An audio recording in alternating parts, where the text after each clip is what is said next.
Saudi আরবে আসলাম যেহেতু আমার উঠা বসা চলাফেরা আমার সৌদিয়ানের সাথে।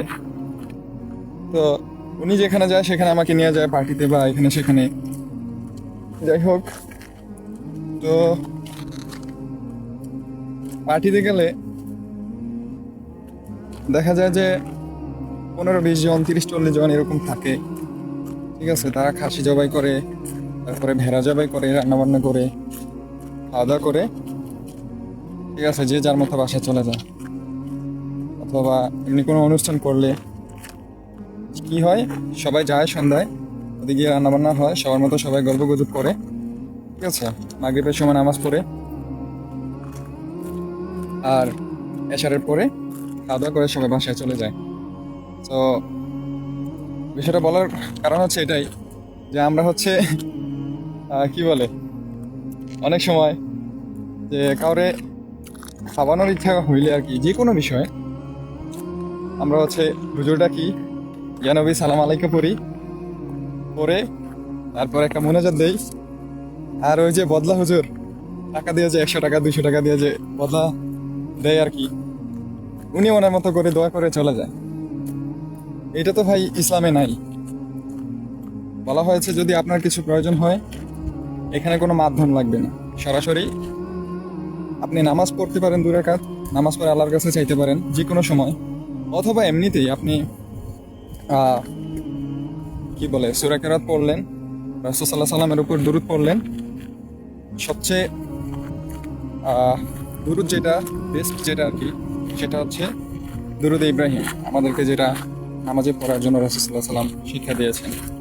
এটা যদি না পারেন, ছোট্ট দুরূদ হচ্ছে সাল্লাল্লাহু আলাইহি ওয়াসাল্লাম, আল্লাহুম্মা সাল্লি ওয়া সাল্লিম আলা নাবিয়িনা মুহাম্মদ।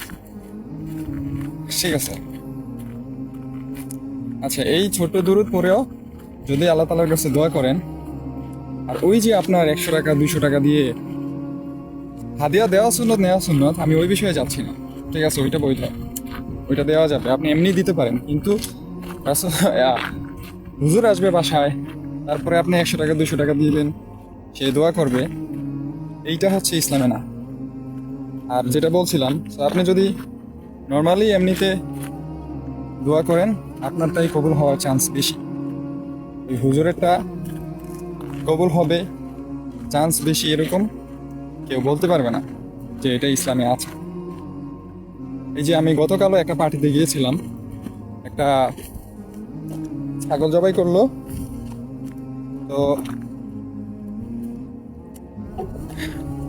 ছাগল জবাই করলো বলতে কি, ছাগলটা হচ্ছে আমি জবাই করি, আমি জবাই করে দেন এটা সম্পূর্ণ কাটাকাটি করে আমাকে আমার শেখ বলতেছে যে তুমি কিভাবে, রৌদ্র বেশি, কিভাবে জবাই করে ছাগল তুমি জানো?